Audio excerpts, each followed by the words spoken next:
Until about 10 years ago, brown adipose tissue was considered to be biologically active only in babies and small children, generating heat by burning fat. But there is now no doubt that active brown fat is present in adult humans, involved in cold-induced increases in whole-body calorie expenditure, and thereby the control of body temperature and how fat we are. In 2013, researchers showed that one could activate brown adipose tissue if you chill out people long enough.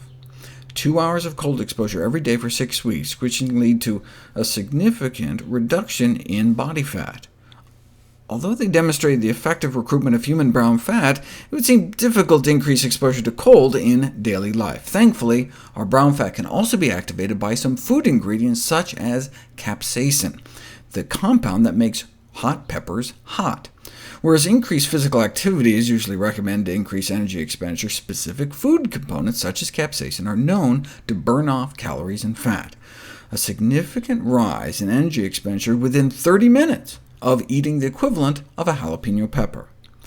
Normally, when we cut down on calories, our metabolism slows down, undercutting our weight loss attempts, but sprinkling a third of a teaspoon of cayenne pepper powder onto our meals counteracts the metabolic slowdown and promotes fat burning.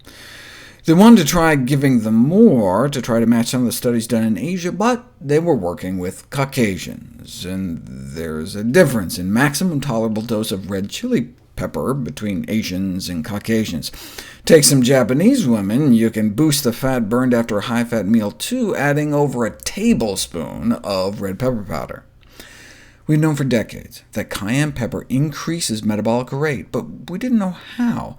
But now we have studies showing that this class of compounds increases energy expenditure in human individuals with brown fat, but not those without it, indicating that they increase expenditure straight off the bat.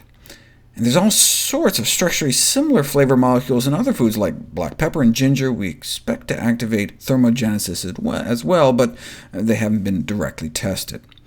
All these results suggest that the anti-obesity effects of pepper compounds are based on the heat-generating activity of recruited brown fat. Thus, repeated ingestion can mimic the chronic effects of cold exposure without having to freeze ourselves. Consumption of spicy foods may help us lose weight, but what about the sensory burn and pain on our tongues, and sometimes in our stomach, as well as further on down? So are our only two options for boosting brown fat to freeze our legs or burn our butts?